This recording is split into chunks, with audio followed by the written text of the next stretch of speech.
we're going to get started. My name is Lori Schumann. I'm the National Director for the Enterprise Community Partners Resiliency and Recovery Program. I'm so happy that we can be here with you today to talk about our program, Keep Safe Miami. We've got a great agenda for everyone today and a great team that will be here to provide you with lots of wonderful information. Sarah Haas, who's the director for the Enterprise Southeast Market and our director of our Miami work, as well as Matt Anderson with IBTS, Joyce Coffey, our resiliency lead for IBTS, and of course, Gladys, who's the resiliency lead for the Florida Housing Coalition. And Gladys Cook is also one of the wonderful advocates for resiliency across the state of Florida. So we're so happy to have everyone with you today to run through the program. If you have any questions or if you have any thoughts or ideas, please let us know in the chat or in the questions and answers. And now I'm going to walk us through our agenda, where we're going to be so happy to have Alan Dodd from the City of Miami, Chief Resiliency Officer, tell us a little bit about what's happening in Miami. We're going to go through our overview and eligibility for the program, as well as we're going to hear from Gladys about the realities of what's going on in Florida and why this program is important. And then we're going to tell you a little bit about the program details. So this is a full agenda. And again, this is an open forum, so please ask us questions in the Q&A or chat. So now we're going to walk through the program. Sarah, do we want to put on the video? We can do it first, or we can do it after you walk through this piece. Either way, okay. You want me to pop it up? Why don't I walk through the piece and then we're going to play a short video for you all. Great. The Keep Safe Miami program is a program that has been built to support the resiliency needs or the climate vulnerability of affordable housing across Miami, Miami-Dade, and Miami Beach.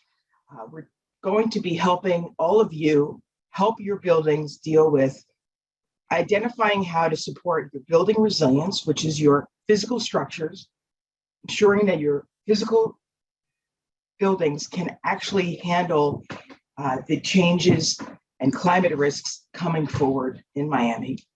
We're going to be supporting your operations, helping you build a business continuity plan so that you can be better prepared for an emergency event, such as a hurricane, an extreme flooding event, or even something like a pandemic. And then finally, we're going to be helping you through this program support your residents so that they are better prepared to handle any one of many emergencies that we expect and anticipate to come forward. So now I'd like to walk you through the sort of flow of the program. But before we do that, I'd like to turn to our video, which will give you a good sense of what exactly the program is.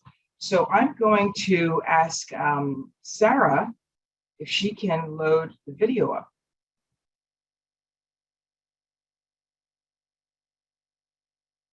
And this gives you a good overview of what you can expect. Enterprise Community Partners, the City of Miami, and other partners developed Keep Safe Miami to equip affordable multifamily property developers, owners, and operators with tools to assess their buildings' resilience to climate change and natural disasters, and provide them with actionable strategies and funding guidance to address these vulnerabilities. Enterprise has partnered with the Institute for Building Technology and Safety to build a tool to provide an easy-to-use, robust online interface for users to access Keep Safe Miami, called Building Protect with FitQM. Building Protect with FitQM incorporates hazards data specific to the region, allowing users to easily and confidently perform property-specific resilience audits. Once a user registers to participate in the Keep Safe program, they use the Portfolio Protect tool on their suite of buildings. Portfolio Protect will assess the buildings against current Miami hazard data to help the user determine which to prioritize. Once the user identifies a building to focus on, they sign into Building Protect with FitQM, where they can complete the building assessment. Upon logging in, your building record is already available and ready for you to begin the assessment. Open the intake dashboard and start answering questions.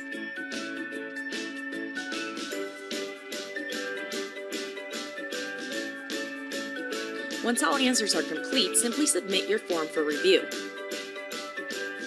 Your report will come back with highlighted risks and recommended strategies and guidance for improving the building's resilience. Building Protect with FitQM has several features that make it easy for users to identify and plan for building improvements. It is easily accessible on any tablet or computer, allowing you to use it where and when it is needed. It safely and confidentially stores all your project information in one place, including forms, results, and recommendations. Information can be easily organized according to each individual user's needs. You can manage multiple properties that are known as projects, and information related to each project can be stored and maintained among a variety of users. Guidance strategies are informative rather than prescriptive, allowing the user to develop solutions that are appropriate for them. Once you have completed the form, it will be submitted for review by IBTS for accuracy and completeness. You can easily share information such as reports, pictures, and plans with colleagues and other stakeholders. With report in hand, you're ready to start the most important phase, rehabilitating your building to protect it and keep residents safe. Building Protect with FitQM is available to registered Keep Safe Miami users. Apply for Keep Safe Miami at enterprisecommunity.org/KeepSafeMiami to help keep Miami safe for generations to come.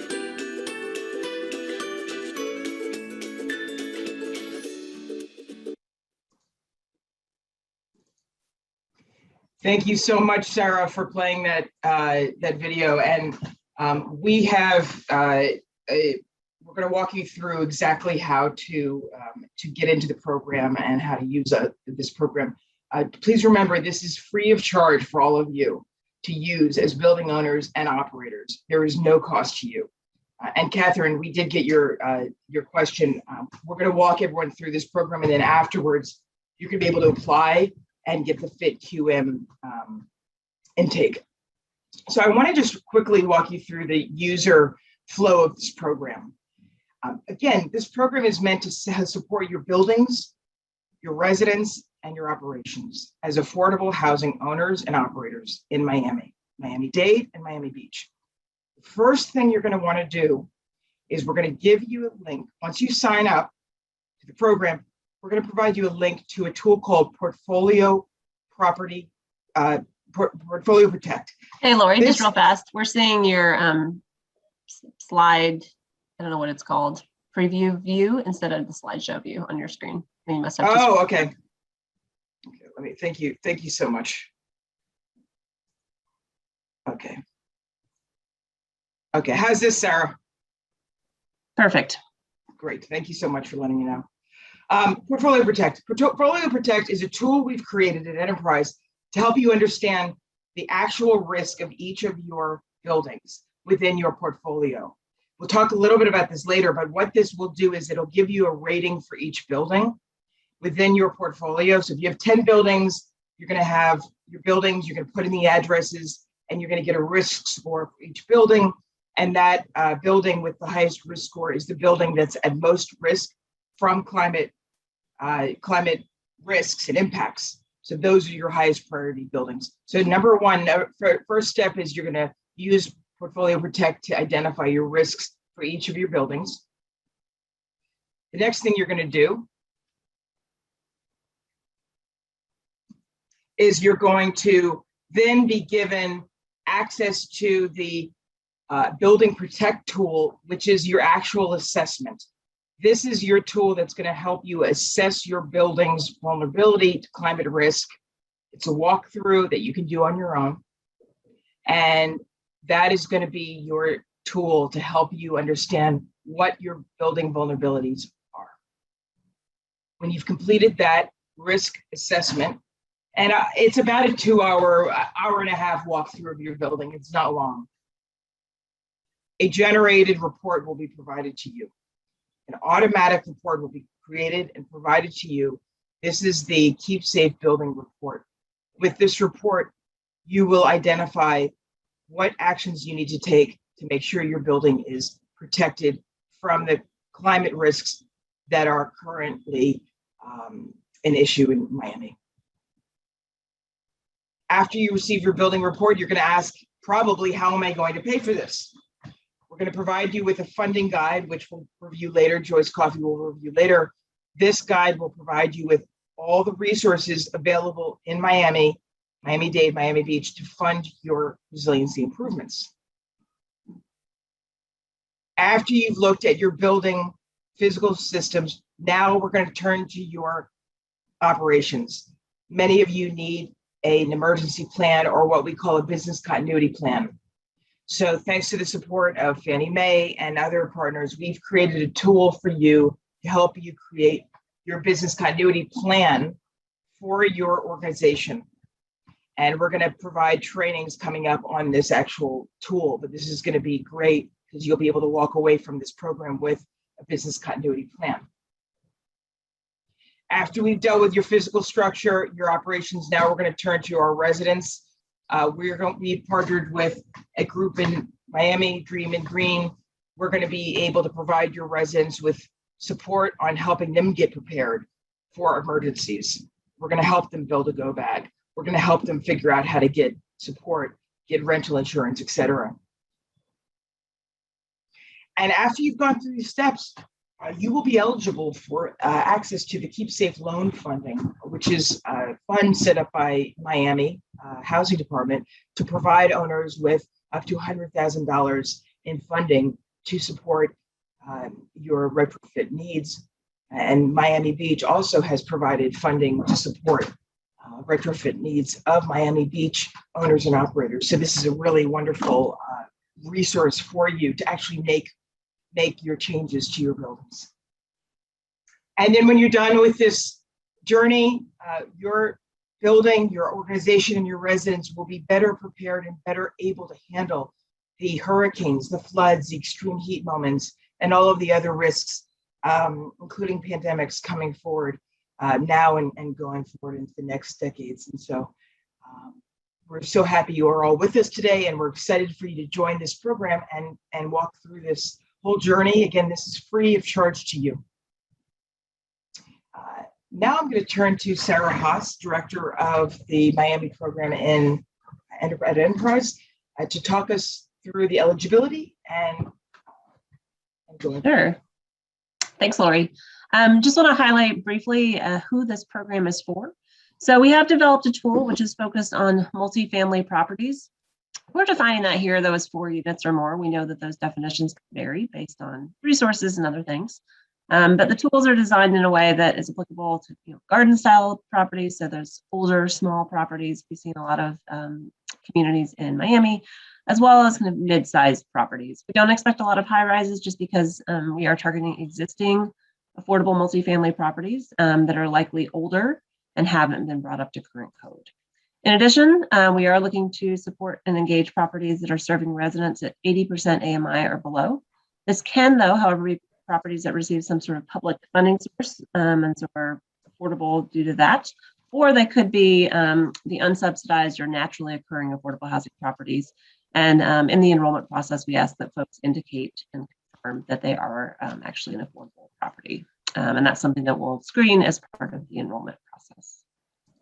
Now I'd like to ask if Matt from the IBTS team could step up and walk us through this. Sure. Thank you, Gladys. Thank you, Lori. As Lori noted, my name is Matt Anderson. I'm the project manager at IBTS, the Institute for Building Technology and Safety, which is a nonprofit organization established to provide unbiased professional services while enhancing the communities in which we work. Our role here is as part of the technical expertise for the development of the program and the tools, and honestly, quite honored to be a part of it. So with that, let's take a closer look at these tools with this slide here, Lori. Thank you. As we begin the journey that Lori pointed out, I'm sorry, back up one. Thank you. The starting point is to get a feel for how vulnerable your buildings are. The Keep Safe Miami building assessment process is designed to do just that and includes these 3 fundamental steps. The first one, as we've noted, is assess your risk. So use Enterprise Portfolio Protect to provide an initial analysis of the risks associated with properties in a specific portfolio of buildings.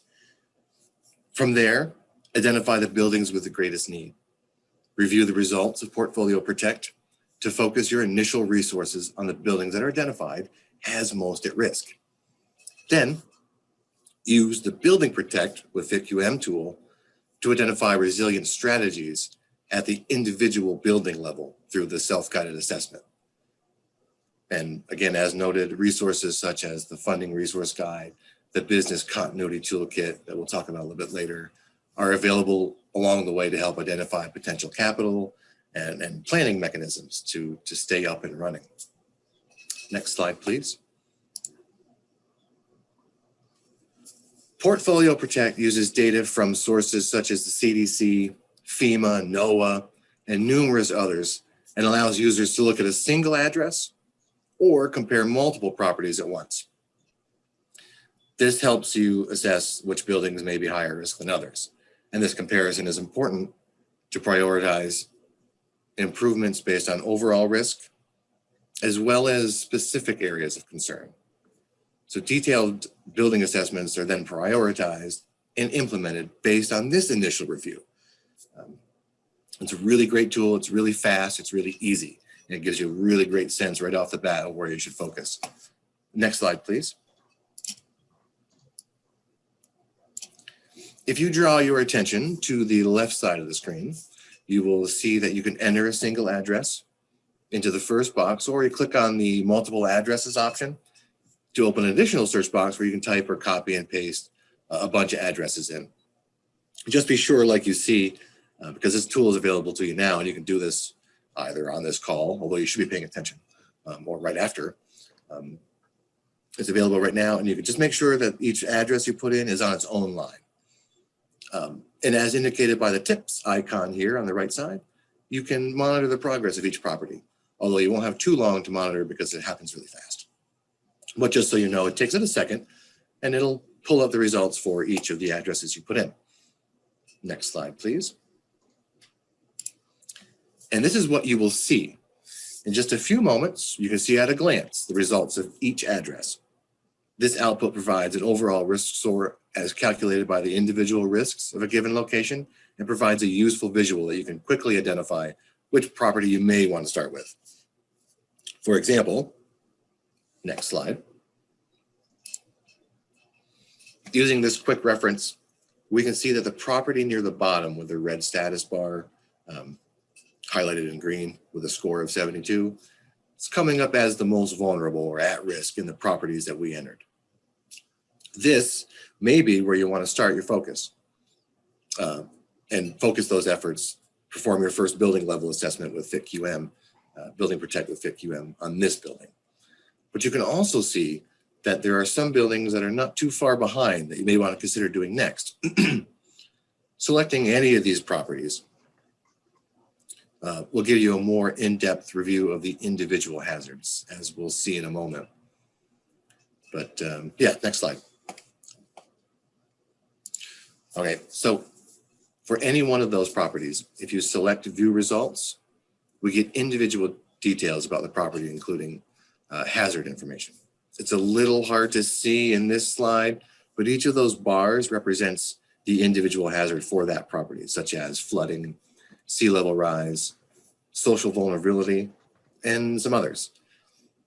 Each one of these sections are expandable by selecting the blue arrow and contains very useful information about that specific risk in the property, such as where the data came from, what it means, a lot of great information. So now that we have this information, we know which building we want to focus on and take to the next part of the journey. It's important to note that all properties in Miami face hazards from extreme wind events and extreme heat hazards.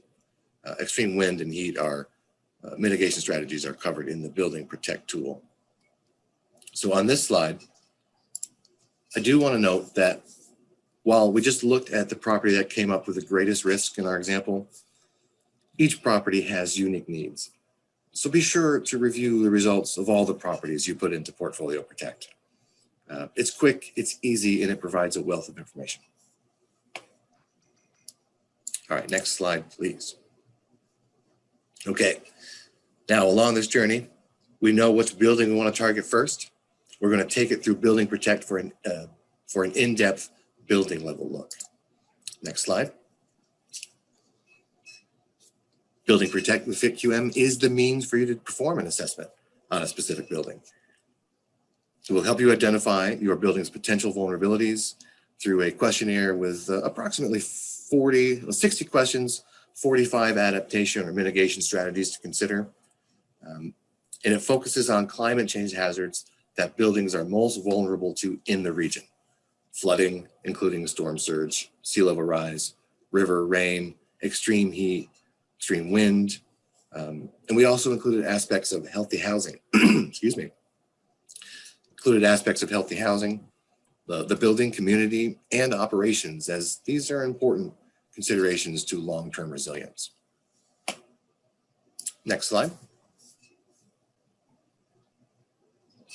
So each question that you answer in Building Protect can provide detailed adaptation and mitigation strategies for you to consider for the specific hazards in question, be it wind, heat, flooding, whatever it may be, in an informative way for you to consider with your colleagues to get you thinking about and moving toward greater resilience. And this is a range of considerations. So the complexity of the recommendations varies from actions that can be implemented fairly easily at little or no cost to strategies that will require a higher level of expertise and greater financial resources. For example, installing window shading is the extreme heat, the second one down.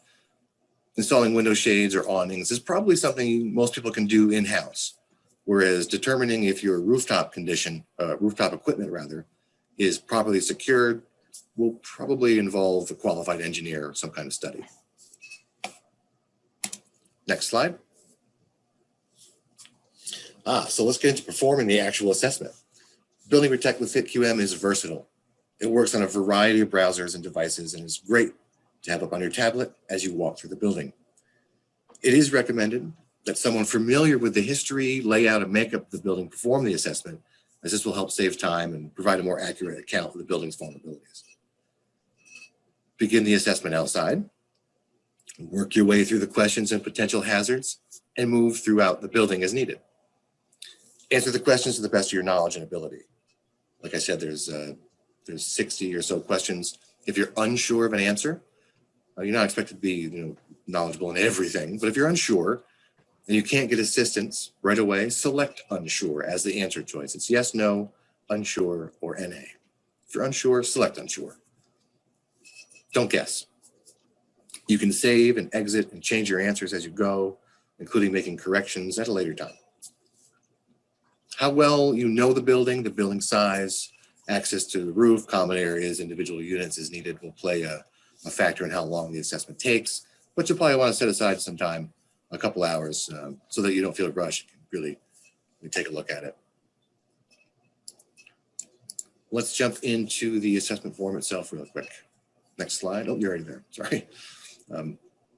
So this form, this questionnaire, is organized by hazard with a set of associated questions. They are presented in a manner to help you move through the building as you work your way through each section using the tabs at the top highlighted in the green box here.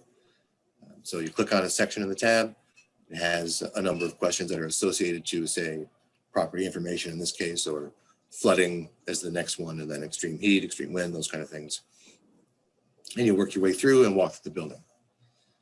While it's not required, Building Protect affords the option to upload photos taken on site and associate them with the individual questions you are working on, and they will appear on the final report. Adding photos to your assessment provides a level of detail that is appreciated by building management, contractors, pretty much all stakeholders. So, as well as providing a nice historical record. So you don't have to, but you can, absolutely. upload photos to each one of the questions. Next slide. Oh, next one back. There you go. Thanks. So once you've answered all the questions from each tab and you've uploaded all the photos you want, you are technically done. The assessment is submitted for review, as you can see with the green box over on the right-hand side. And there's a deep dive training later that will actually walk through all this if you're interested. So a quality manager at IBTS will review the assessment form for completeness, just to make sure everything is filled in, nothing was missed, so that you get a meaningful report on the first try. We're not going to review it to make sure that your answers are good or bad, because there is no good or bad, just to make sure that everything's filled out. Once reviewed, it'll be finalized. You'll be notified by email that your report is ready, typically within 48 hours. Next slide.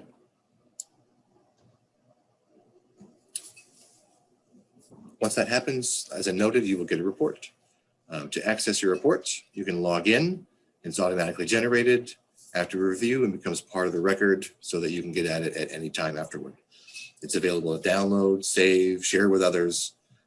It's unique to you, so no one else can see it unless you share it with them. If you perform this assessment on a number of buildings, they'll each have their own record, their own report that you can access, same, and share. This is kind of what the report will look like on the right-hand side.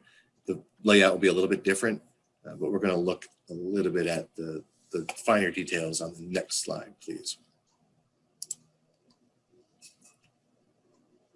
So the report that Building Protect generates is an informative summary. It's a motivator, a conversation starter, a call to action to address the existing vulnerabilities to climate change for your individual buildings. Use the report findings to have a conversation with building management, appropriate professionals to help formulate a potential plan and to help inform your decisions on operations, capital planning, and how you invest in your portfolio. We'll take a quick look at what it'll do for you. This box at the top that says extreme heat, this is a snippet of the actual report. So each question will have a blurb like this, depending on how the question is answered or triggered, if you will. You can see from this first category, the question associated is extreme heat. So we're in the extreme heat section of the form, indicated by that red one. And this is the hazard the question is related to. The next piece, number 2 there in red, kind of grayish, maybe a little hard to see. That is the assessment question that you actually answered in the field, as well as the identifier in parentheses. So are window frames or sealants failing is the question you answered. Yes, no, NA, or unsure. This is in relation to envelope efficiency. You can use that for more information on the strategy in the hazard strategy guide, which we'll go over a little bit in the deep dive training. But this guide is fantastic. It's a guide that walks users through the details of each of the proposed strategies on the report and provides information such as general cost and complexity, information on the criticality, which hazard the strategy relates to, and links to further information to make a more informed decision. Really great. Then, oops, sorry, just 2 more. I promise. I'll be quicker. So the third, number 3 here is the bulk of the text. You see, yes, take action. It says this is the actual mitigation strategy that comes up. That's triggered if you do indicate something that may be at risk. You can get more information again from the strategies guide. The number 4 is the relative criticality. You'll see in this case, it's a low criticality. The result says fail. That just means that it's triggered as at risk. And criticality is provided as guidance. Individual buildings have their own needs, and those needs vary. So you should consider strategies based on their identified level of criticality, but only you and your team can decide what is truly most critical for your building and your needs as you take this plan into consideration. Okay, that was a whole lot of information thrown at you at once. So now that you have your assessment in your hand, you have identified some areas that you want to focus on, you're ready to make improvements. What's next?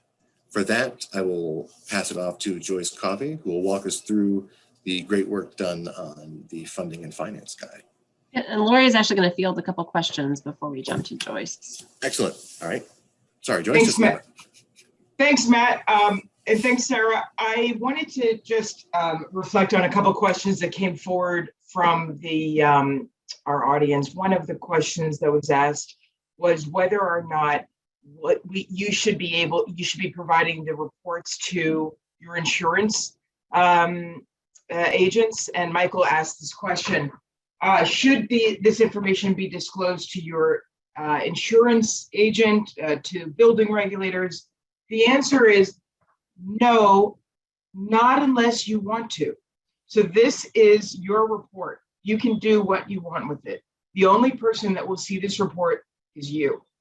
You can share this with whoever you want to, but it's not required. Here's a tip though. If you are looking at making an improvement to your property, it is worth asking your insurance broker, could you get a discount on your insurance if you do that? That may help you inform how to move forward. And so you can send them the report and say, here's what I'd like to do to my property. What do you think? Would it give me a discount on my insurance? Secondly, we are finding more and more that insurance companies are providing some discount if you have a business continuity plan that is active. So you might want to let your insurance partner know that you're building in a business continuity plan. Would there be a discount in your premium for this activity? Within your business continuity plan, you'll need to know that we're going to deal with insurance in that planning phase. We're going to walk you through the types of insurance you should have and the questions you should be asking your broker or your partner in your insurance. So you don't have to provide any information unless you want to, but our recommendation is it could save you some money. So we can talk to you about that as we go into the program. It's always good to safeguard your property and make sure that it is safer and more protected. And our hope is that that does translate into an insurance discount. Another question that came in for Sarah: is the program limited to Miami-Dade County properties, Broward, or Palm Beach? Sarah, this is a question for you. Sure. So, John, right now it is limited to Miami-Dade County, but let's connect. There may be some potential, but right now, yes, it is in Miami-Dade County. Let's do the funding and existing partnerships. And Lori, there's another question about social vulnerability index. You can see that one. So what about the social vulnerability index? How is that determined and how can we control it? That's a great question. The social vulnerability index comes directly from the CDC's database on social vulnerability. So the Centers for Disease Control, national agency, did a study around the nation of communities and the social vulnerability of these communities. Social vulnerability is defined by rate of unemployment, rate of access to services, condition of infrastructure, rate of crime. And there is a correlation between so the correlation is some communities with higher social vulnerability are more vulnerable to climate risks. So a hurricane that may face a community that doesn't have sufficient stormwater infrastructure, or the maintenance of the water distribution piping hasn't been invested in significantly, the presumption is those communities are at higher risk. So our program is seeking to ensure that communities that are at high risk and affordable housing is supported, so that we can ensure that this housing is safeguarded from climate risk. So the presumption with the social vulnerability index and the risk rating score you'll be getting is that there is a direct correlation between social vulnerability and the vulnerability to climate and extreme natural hazard events.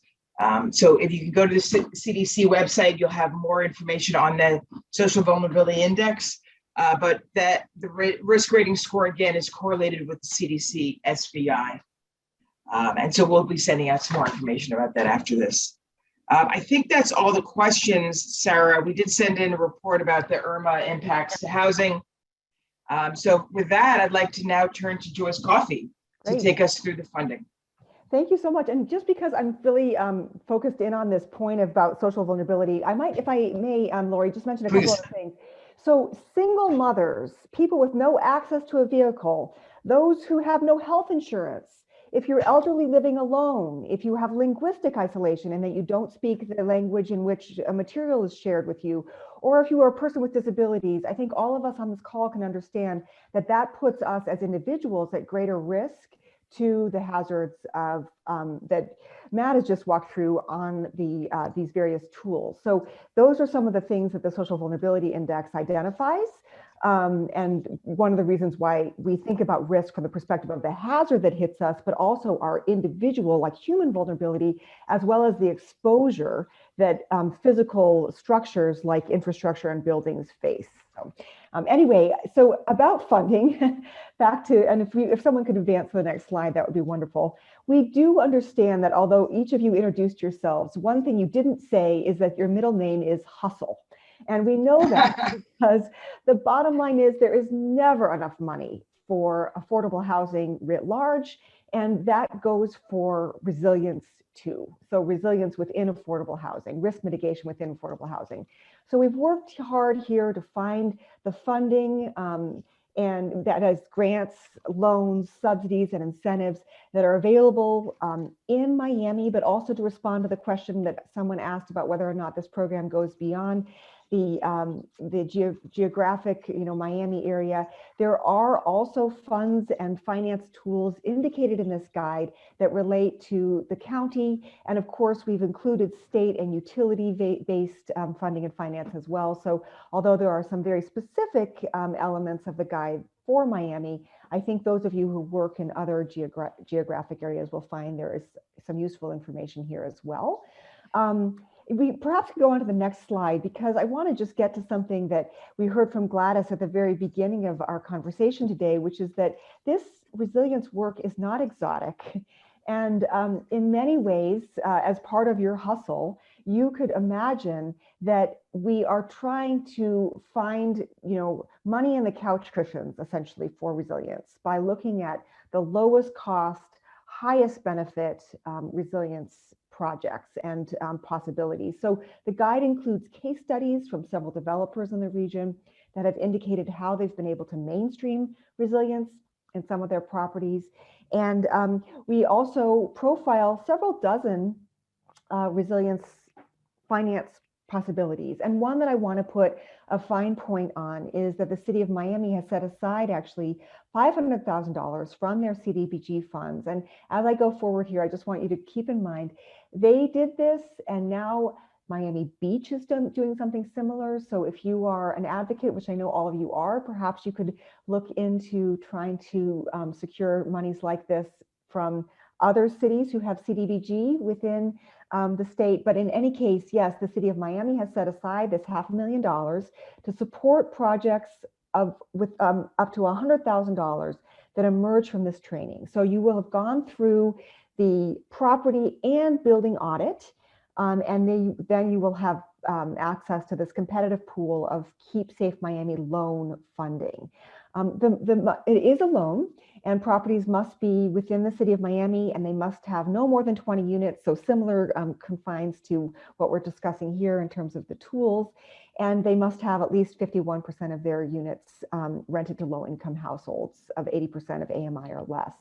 And these are, in fact, loan funds, but it's a deferred payment loan of up to 10 years with no debt service and no balance due if the property continues to be occupied by that LMI or AMI percentage. So it's a very exciting prospect.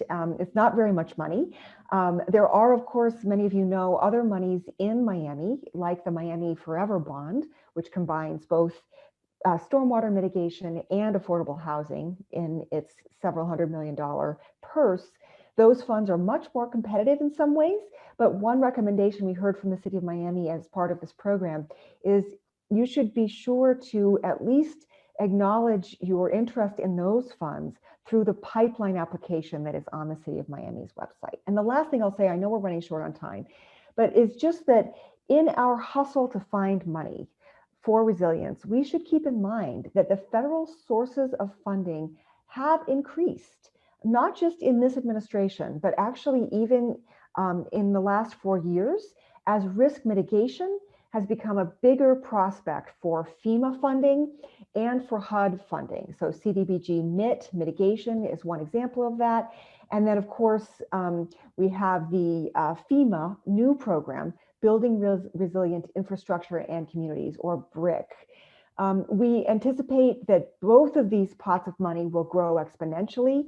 And so please be aware that in the past, we have thought about recovery dollars as being potentially sources of funding for building pre-recovery resilience. Now we're going to see additional monies flowing in a competitive way towards resilience. And what we need to be sure is that those funds flow to affordable housing. So thank you for being part of this program, because it will help, I think, all of you to make the case that risk mitigation funding should go to affordable housing. And it also helps us as advocates to ensure that. So that's my last comment. Thank you so much, and looking forward to any questions any of you may have. Thanks, Joyce. And Lori, before I jump into that, I wanted to see if we could just touch on the tornado versus hurricane conversation we have in the chat, and also just touch on where extreme wind is covered, portfolio protect versus building protect, just to clarify for folks. So these are great questions. For the record, the assessment itself includes risks related to extreme wind, hurricanes, extreme rain. So hurricanes are absolutely a critical feature of the assessment, and it is accounted for in everything we're doing. On the risk rating tool, the presumption is that all of South Florida is at risk for hurricane. So that is assumed across the board. So when you get your risk rating, you're going to be assuming that your hurricane risk is accounted for in that. So we absolutely make that very clear because it is a reality that you're all facing. So I want to just clarify that. And we can talk a little bit offline, and we discussed this meteorological distinction between tornadoes and hurricanes. For South Florida, hurricanes are your main hazard. Thanks, Lori. The other question was the previous slide, which is related to the city's funding resource, indicates that property must be at least 5 units, and that is correct. The city's Keep Safe Miami loan program is 5 units at minimum. The tools themselves can be utilized for 4 or more units. That's because we feel that for that quad typology, they're still useful tools. The city has, however, set the minimum for that multifamily lending product at 5 units. That is correct. All right, so now I just want to give some additional details on the program. As Lori noted in the beginning, we also have a resident engagement and training component. First, we're partnering with Communities United. We'll be offering preparedness training and resources for residents of affordable properties that go through the Keep Safe Miami program. So as you enroll and sign up, we will then connect with you to connect Communities United and enable them to offer, at this point, of course, virtual training for your residents due to COVID. In addition, the City of Miami will be leading efforts with Dream and Green to offer sustainability and energy efficiency related training and resources to residents. And once COVID restrictions are behind us, we'll be able to offer CERT training as well to a subset of residents. And then Lori also spoke about the business continuity kit. This enables multifamily affordable business building owners and managers to develop a plan to address their crisis, enabling them to minimize damage, ensure a quick return to operation, support the safety, preparedness, and recovery of residents, and maintain key business operations throughout and after a disaster. This is a tool that is accessible now, so encourage folks to go to the Keep Safe Miami webpage. We'll have the link up in just a moment, and check out that existing tool that you can access now. All right, next slide. So we've had questions throughout, but just want to take a moment to pause before we close out and see what questions, if there are any additional questions. Feel free to pop those in the chat, use the Q&A, or I think you can unmute yourselves. Are there any more? All right, well, let's continue forth. If you have more questions, please pop them in. Laura, you can go to the next slide. All right, there, thanks. So just want to highlight here our amazing partners and funders in this work, without whom this wouldn't be happening. So a huge thank you to JP Morgan Chase, the Southeast Sustainability Directors Network, Regions Bank, and City National Bank are funders of this work. And thank you to all of our partners on this, our core partner, the City of Miami, as well as our team, including Florida Housing Coalition, the South Florida Community Development Coalition, IBTS, Communities United, Miami-Dade County, and Miami Beach for your partnership in this work. It's really taken all of you to make this happen. So we're really excited to work together. Next slide. All right, and then what's next? So first, go to this website. So enterprisecommunity.org // anyway, Keep Safe Miami. Here you'll find the resource guides for each of the tools, links to Portfolio Protect and the Business Continuity tool, the funding guide, as well as the enrollment link. We fill out a simple form to enable us to screen you and determine if you're providing affordable housing and are a multifamily property. After that, we'll be reaching out to schedule a deeper dive training with you to walk through the Building Protect tool in a bit more detail so you're ready to go, and we'll get you enrolled and off you'll go. In addition, we are going to be offering some additional programming and training throughout the year, topics such as energy resilience, water resilience, structures, cooling, ventilation, emergency prep, storm water management, and more. So if there are specific topics that you're interested in, please let us know. You can reach out to me via my email here, shaas@enterprisecommunity.org. Happy to answer any questions. And mainly, we're really looking forward to having more of you apply for and participate in the program. Please also share this with other partners and folks that you know in Miami-Dade County that own affordable properties. Now I'll pause there just to close this out and see if there are any more questions before we end. All right. Well, great. Well, thanks, everyone. Again, please reach out with questions. Please check out the website, sign up, and then we will get you going from there. Appreciate it.